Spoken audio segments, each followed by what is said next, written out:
By doing these punyas, these rituals, they say you will diminish the sins that you have committed in the past. And the optional rites that are meant for people craving for results. Some are optional rites, which you may or may not perform for a particular purpose. These two we have dealt with earlier in the earlier portion of the Upanishad.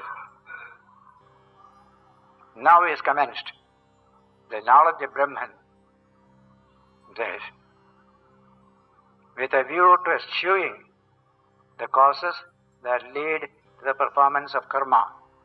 When you realize Brahman, the cause which made you perform karma vanishes. How? You will give the answer.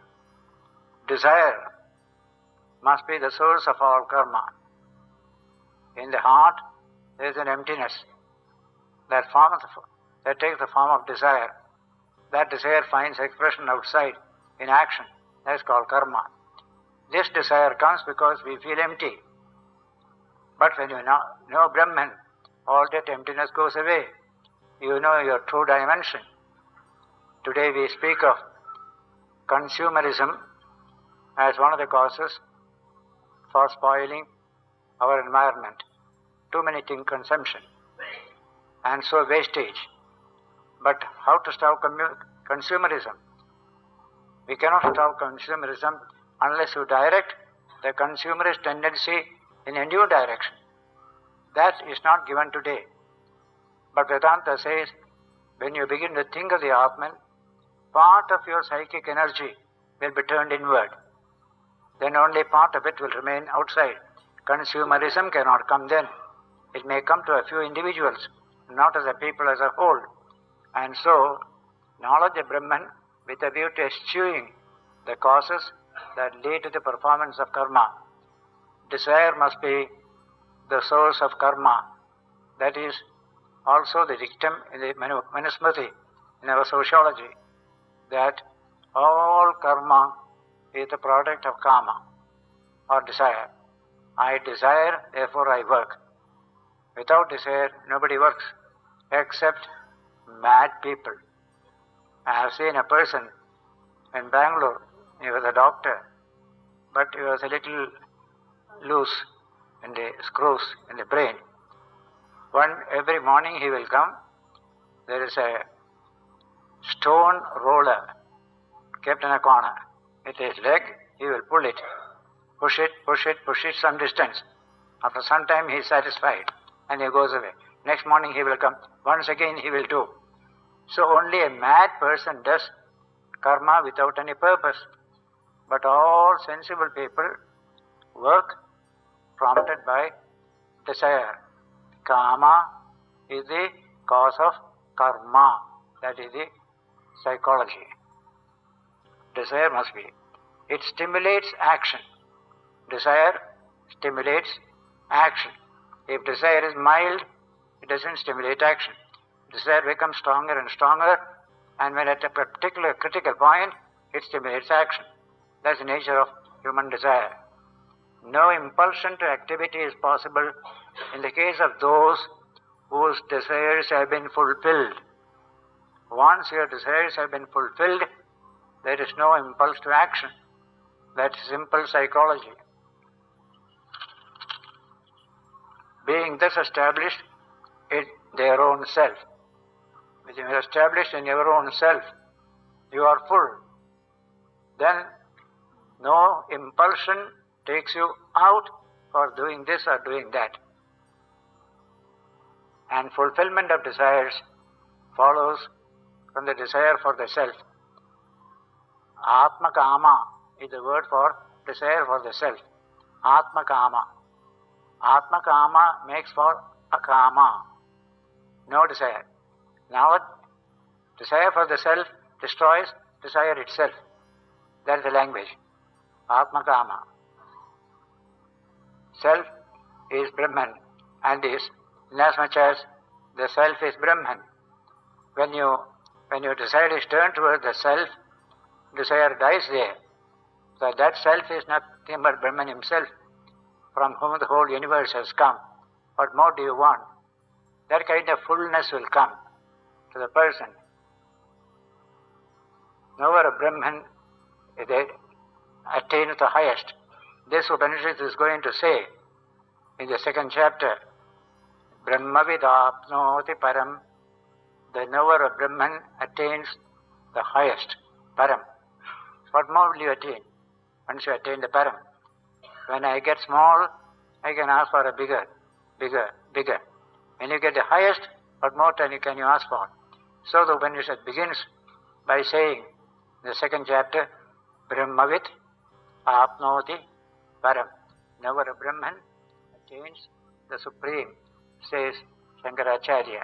Therefore, the continuance of one's own self on the eradication of ignorance is tantamount to the attainment of the highest, which fact is supported by such Vedic texts as when one gets fearlessly established in Brahman, Nirbhaya, Abhaya Brahman, getting established in the Abhaya Brahman, fearless Brahman. Brahman is fearlessness itself. That text is there, Brihadaranyaka. Similarly, he attains the self made of bliss. This self is made of bliss, Ananda Swarupa. You have attained it. What more Ananda is there for you to attain?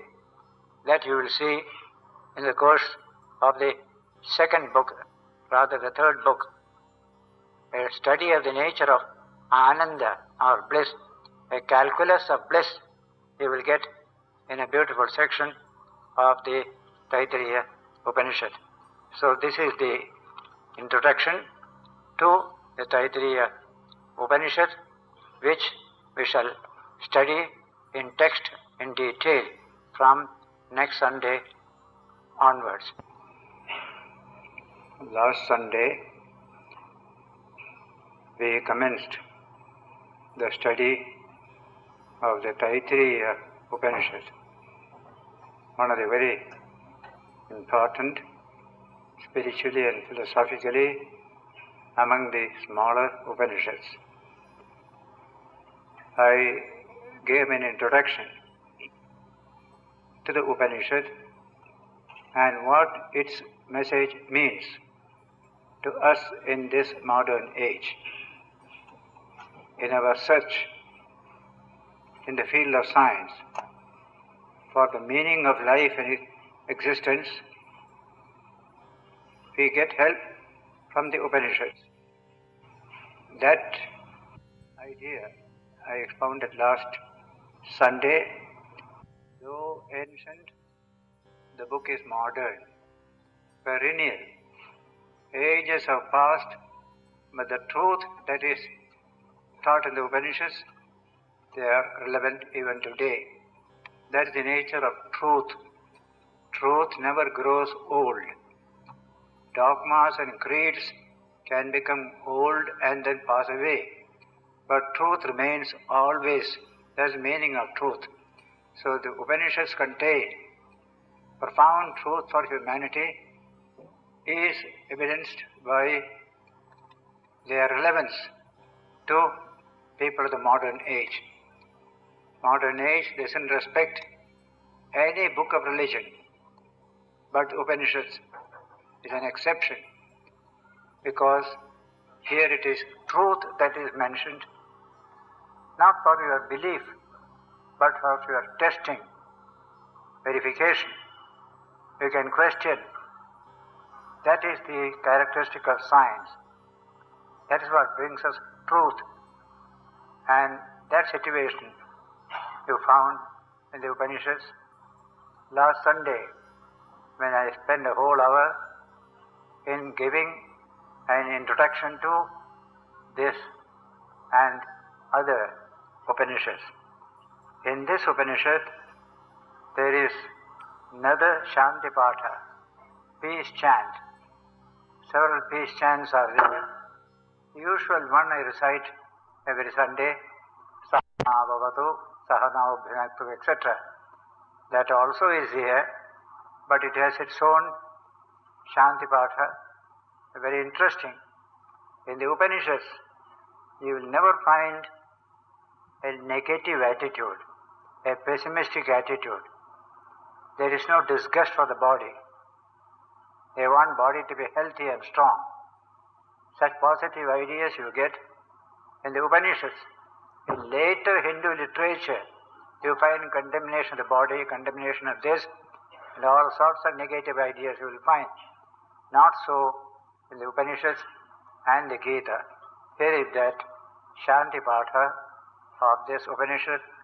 Om Sham No Mitra Sham Varunaha Sham No Bhavatvaryama Sham Na Indro Brihaspatihi Sham No Vishnu Rurukramaha Namo Brahmane Namaste Vayo Tameva Pratyaksham Brahmasi Tvameva Pratyaksham Brahma Vadishyami Radam Vadishyami Satyam Vadishyami Tanmam Avatu Tadvaktaram Avatu Avatu Mam Avatu Vaktaram Om Shanti Shanti Shanti.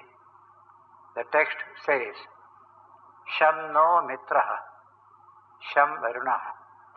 May the god Mitra and the god Varuna bring what is auspicious to us. Prayer for what is good, whatever divine powers are there, let us get from them what is good for us. Sham. Sham also means happiness.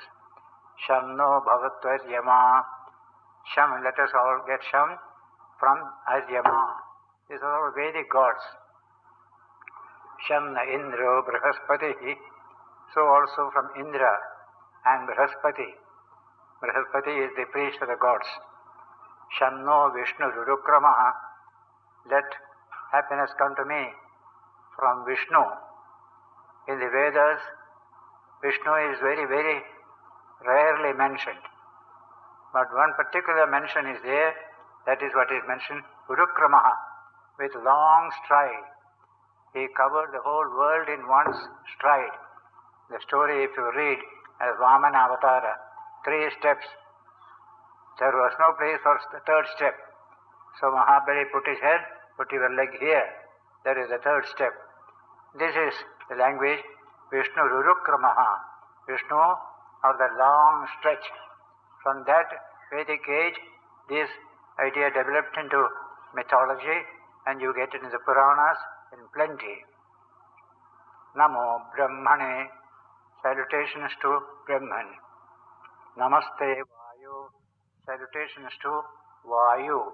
Vayu literally means air. Actually it means cosmic energy. The unity of cosmic energy.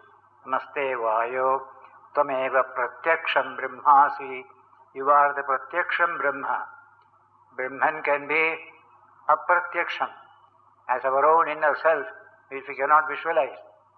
But in the world, you find Brahman in the form of this tremendous cosmic energy through the Virat Purusha, Hiranyagarbha, the firstborn of Brahman.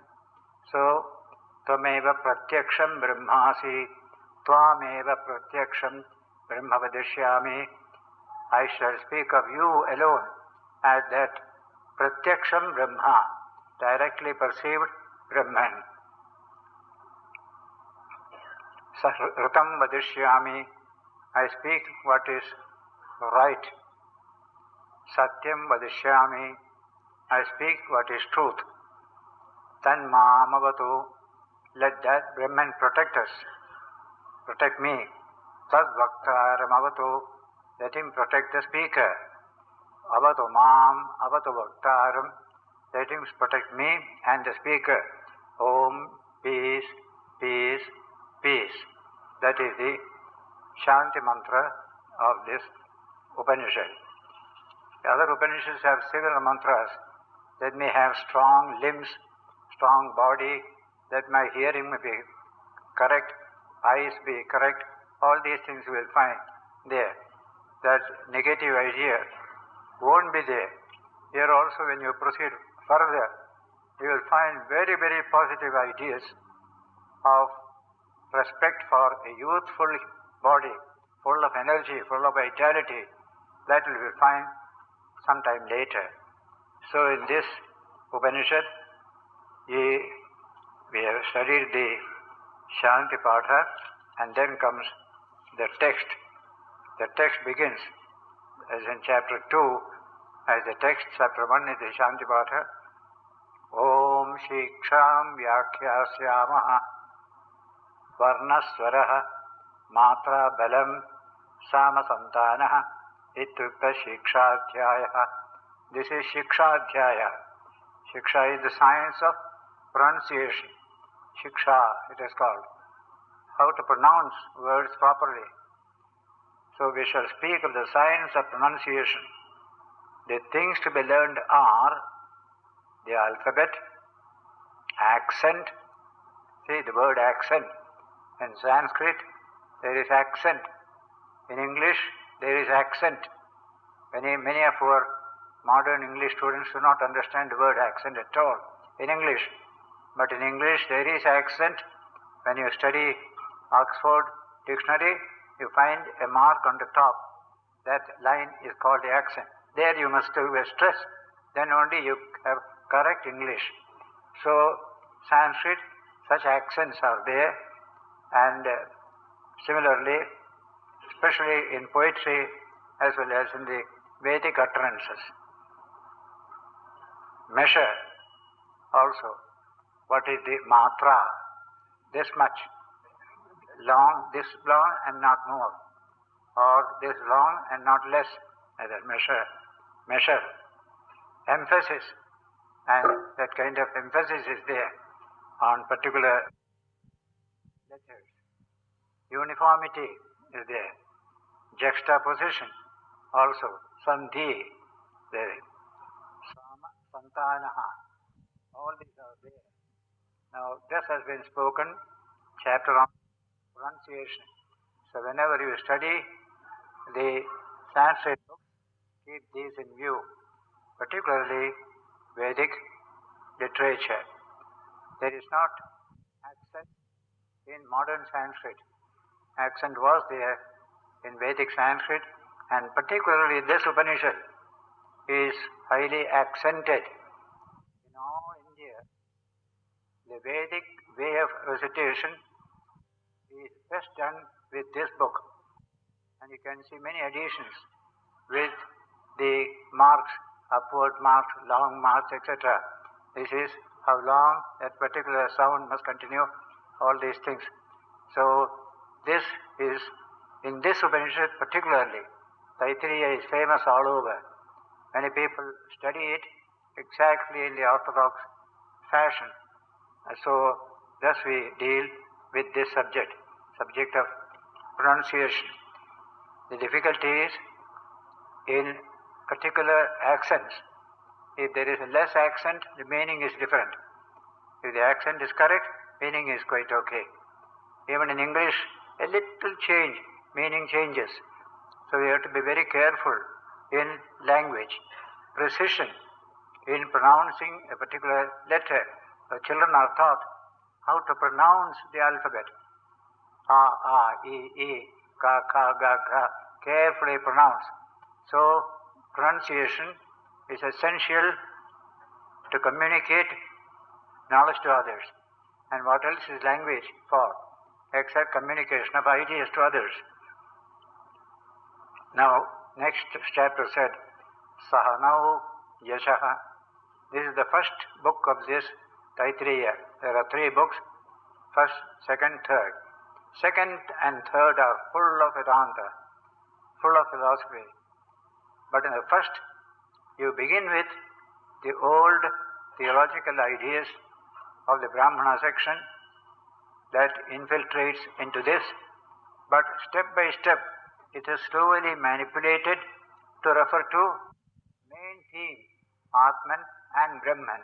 Even in this chapter you can see, beginning you are dealing with old ideas in the Brahmana portion, Karmakanda portion, but the words are taken, given a spiritual orientation. Ultimately the Atman, Brahman, these 2 ideas come. You look at the sun, look at the moon, look at this, meditate on this, like that it will be said. But ultimately, slowly, you are led to the main theme, Brahman, the one infinite behind the universe, Atman, the one infinite within yourself. And these two are one. This is the main theme of all the Upanishads, and you approach it from different angles through current theological terminology. But ultimately, there you reach. So in the next chapter, or next book of this Upanishad, you begin with Brahman. A supreme statement is made there. All the preparations are done in this chapter. As you will proceed, you will find going closer and closer, just like going to the ocean. You go from a distance, no ocean, anything you will find nearby. As you go closer and closer, the wind from the ocean comes, you know ocean is near, ultimately you land on the banks of the ocean. Similarly, you find in this chapter, Sahanau Yashaha, let us both have Yasha, fame. They never became ashamed of seeking fame. Upanishads are full of such statements. I am a man of the world. I want fame. I will search for God, but I will have money, I will have wealth, I will have fame. That kind of thing you will find here throughout in this book also. You will find there, just now it is coming. Sahanau Yashaha. Let people speak well of me. That's called Yasha. There is nothing else. For doing something good, you will speak highly of that person. And that's called Yasha. That feels a satisfaction. I am wanted. So in the world, seeking Yasha by actually doing good work is really worthwhile. Not through any chalaki business. Then it is very bad also. Sahanau Yashaha. Let us together get Yasha. Saha now means we too. Sahanau Brahmavarchasam. Let us have Brahmavarchas, the splendor of the knowledge of Brahman on the face. The face shines like a knower of Brahman. That is called Brahmavarchas. So you see some of the young people, 8 years, 20 years, look at the faces, you will find Brahmavarchas among them, especially those who are brought up in spiritual families. And when you realize Brahman, that is fully Brahmavarchas. That is called Sahanau Brahmavarchasam. Athada Samhitaya Upanishadam Vyakhyāsyāmaha. We shall now explain the Upanishads of Samhitas, meditation about these juxtaposition of A with B, B with C, these things. These are all taken from the past of the Brahmana portion. The expression of a prayer on the part of the pupil, this particular one. Since the intellect that is too much occupied with verbal text cannot easily be led to the domain of comprehension of meaning, therefore, after the codification of the science of study, we shall teach the meditation with regard to the Samhita, conjoining of letters, a subject that is closely related to verbal text itself. Panchasu adhikaraneshu, under 5 headings, through 5 means, that means subjects of knowledge. Which are they? They are being enumerated. Shankaracharya's commentary, these are. Athilokam, meditation that refers to the worlds all around us. Then Adhi Jyotisham, meditation concerning light. Adhi Vidyam, meditation concerning knowledge. Adhi Pradyam, meditation concerning progeny or children. Adhyatmam, meditation concerning the body. Originally Adhyatma meant only the body. I. With respect to the share, my body is the self, is the Atman. So I. So originally Adhyatmam meant only the body. When we penetrated through the body into the depth of the human being, we found the real Atman there. This is only an external covering. That is the main teaching of this Upanishad. This is only an outer kosha, outer sheath of the sword that is put inside. 5 sheaths are there, Panchakosha. This book deals with that Panchakosha. You understand the body as the self, but begin to question, as Virochana in the Chandogya Upanishad last chapter, he did not question. He took the body as the self. Indra, 105 years, stayed as a brahmachari. Every time he questioned, he got deeper, deeper, deeper, until he realized the true nature of the Atman. And so, he says here, this must be properly investigated. People versed in the Vedas speak of all this as Mahasamhitaha, the great juxtaposition, Mahasamhitaha, they being great. So, what are they? They are just what is said in the text. They say, Atha, he says, Prithvi, earth, is Purva Rupam, the earlier form. Similarly, this amounts to saying that one should think the first letter occurring in a juxtaposition as the earth. Similarly, Uttara Rupam, the last letter is Dyav, heaven. Akasha, space, is Sandhi, the connection between the two. Sandhi. The middle one between the first and the last letters, since in it the first and last gets united. The earth and the worlds above, they are united by Akasha or space in between. Then it continues. Vayu Sandhanam Ityathilokam Atha Adijyautisham Agni Puravarupam Aditya Uttararupam Apasantihi Vaidyuta Sandhanam Itadijyautisham Atha Adividyam Acharya Puravarupam. How they thought in those days, these are all the beginning of thinking.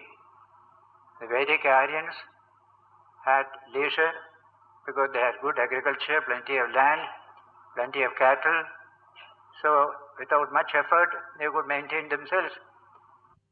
And whenever a culture gets settled agriculture and a measure of socio-political organization, then two questions arise. What shall I do with my leisure time? The problem of leisure is tremendous. Some will take to war, killing other people, conquering other countries. That the entire world has done it. In India, they went to thinking, thought, let us go deeper, deeper, try to understand. That's why knowledge was highly praised in India because of this. If you have leisure, spend it for culture of the mind. That is real culture. So India developed a great culture. The world knew India. All over, the Greeks, Egyptians, Arabs, all of them knew. A land of thought, a land of philosophy. That was India. Wealth was there. But this is the greater wealth, wealth of mind. That India has to come back again.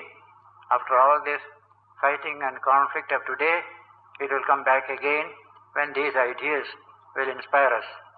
And so, he says there, this is the Vayu, is the link. This is the meditation with regard to the worlds. Then follows meditation with regard to the shining things, light. Fire is the first letter, sun is the last letter, water is the rallying point, lightning is a link. See, there is very wonderful physics that is mentioning there.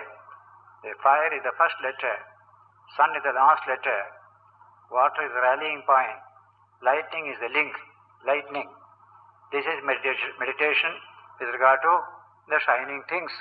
They try to understand natural phenomena, and whatever knowledge they had, they put it into these books. This knowledge has been very much transcended in today's science, but in those days, this much is great compared to many other societies. Then follows meditation with regard to progeny. The mother is the first letter, father is the last letter, The progeny is the focal point. Generation is the link. This is meditation with regard to progeny. Then follows meditation with regard to the individual body. Lower jaw is the first letter. Upper jaw is the last letter. Speech is the meeting place. The tongue is the link. This is meditation with regard to the individual body. These are great samhitas, juxtapositions. Anyone who meditates on these great juxtapositions, as explained, becomes conjoined with progeny, animals, splendor, holiness, edible food, and heavenly world. Whatever is worldly, he will get out of this. That's what I said. We never neglected the world. We only sought for something higher in value, higher and higher in value. This is good. Is there anything better? Is there anything better? Just a child will ask. You give a toy, he plays with it. After some time, is there anything better? Yes, there is this book. Then he throws the toy. He wants the book. That is more important at that time. In this way, there is growth of the human mind. Nothing is condemned. The previous one is not condemned when you get something later. A child doesn't condemn the toy because he got the book. There are other children who need the toy. In this way, the old is not condemned. You go from the old to the new, a higher thing, and thus progress goes on. Humanity belongs to various categories. Everybody must be given some food, so everything is kept as it is. Some people would like to meditate in this way. All right, you do. There is no harm. Say, you will yourself come to the correct understanding in course of time. Vayu, all this is dealing with this subject, saying this is the first. Conjoined with progeny, animals, the splendor of holiness, etc., etc. This is the fourth one.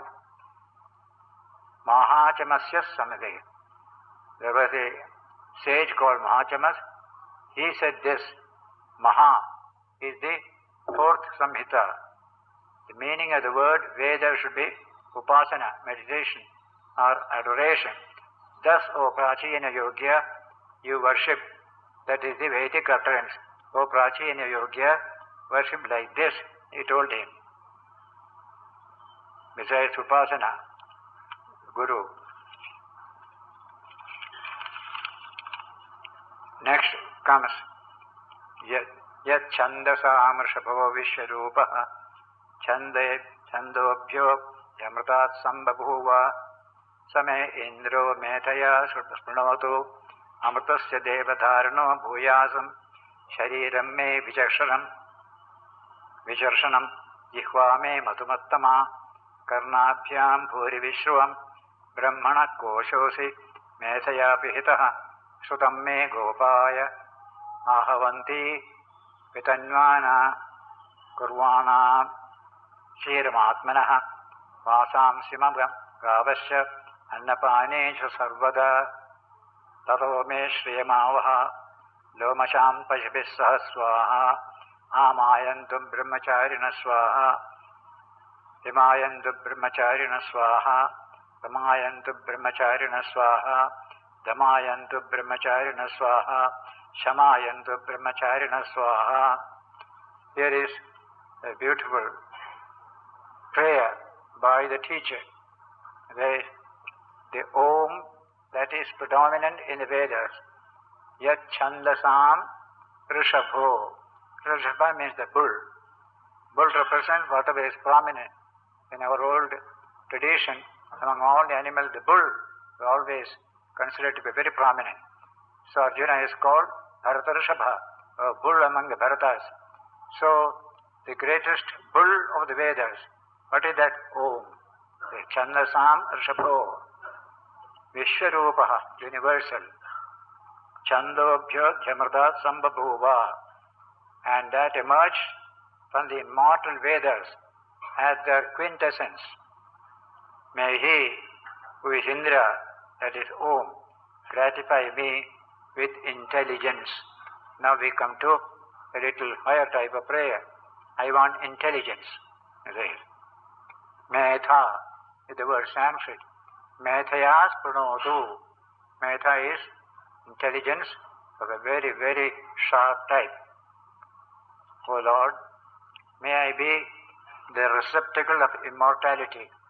Amrutasya, he says, kosha. May my body be fit, see the language, shariram me vicharshanam, that my body be fit. Then the next is beautiful. I wish we practice this in India a little more. There, jihva me madhumattama. May my tongue be surpassingly sweet, full of honey from the tongue. When you open the tongue, honey comes only. It means sweet, sweet speech. We got so much of crude speech today. This prayer is very good. Jihva me madhumattama. This. How much of happiness will come in society when the tongue is a little sweeter than what it is. Then, may tongue be surpassingly sweet. May I hear much through the ears. The ear is meant to hear. Let me not be talking too much. Let me also listen. The capacity to listen is a great capacity. So let me get that capacity. You are the sheath of Brahman. The word sheath has come here for the first time. Brahmana koshosi. You are the sheath of Brahman. Brahman is inside you. Outside you are the sheath. Say, you are the sheath of Brahman. You are covered by worldly wisdom. This metha covers you, worldly wisdom. When that is removed, you remove that sheath also, you will see Brahman for yourself. Protect what I have heard. O Lord, whatever I study, let me retain what I study. That is one prayer, very important prayer. Retention of memory. Otherwise we read every day, forget every day, no new thing has come. That won't do. What I read, I must retain. This. Protect what I have heard. Then vouchsafe to me, who am her prosperity's own. I am prosperity's own child. Vouchsafe to me prosperity, which brings what? Which increases and accomplishes quickly for me clothes, cattle, food, drink forever. These are all what we want in our worldly life. Plenty of cattle, and you will also add full of flurry, cattle, full of furry, plenty of hair on the body, particular furry. Furry and other animals. Swaha. May the brahmachari student, now the teacher is telling, may students come to me from all sides. Teacher is there, Gurukula is there, but let us not become a kula. Until children are there, how can it be a kula? So the teacher is praying, may brahmacharis come to me from this side and that side. See, here it is put, may brahmacharis come to me in various ways. The language is very beautiful. Amayantu brahmacharina swaha. Then second is Vimayantu brahmacharina swaha. Brahmacharis with self-control. Let such brahmacharis come. Without that self-control, they won't be able to study the Vedas. So Vimayantu. Similarly, also Vimayantu. Pramayantu brahmacharina swaha. Let brahmacharis come to me in the proper way. Damayantu. Those who have Dhamma. Dhamma is really control of the senses, the mind. Brahmacharina swaha. Shamayantu brahmacharina swaha. Brahmacharis who have control of the mind, that's called Shama. Dhamma and Shama, two important ingredients of moral life. Where there is Dhamma and Shama, there is morality. Where there is no Dhamma and Shama, there is no morality. The senses will be scattered everywhere, doing whatever they like. So first is Dhamma. Check on the impulses of the senses. Second is Shama. Check on the impulse of the mind. These two we have to achieve. Nature has given us the power to achieve it. The brain is there. Only we have to do it ourselves. That is the Indian idea, Shamadama, two great virtues. So, may brahmacharyans have mental control, let them come. So, this is first. Says here, a bull, like a bull, because of preeminence. The idea of a rishabha is preeminence. For instance, there is a text in the Vedas. All leaves are held together by their mid-rib. What a beautiful idea. That rib that goes in the center, leaf this way, that way, in a particular form. That mid-rib is the most important thing holding the leaf together. Similarly also is this, in this. All this world is joined in that Om. Om is the center, mid-rib. Then finally he says,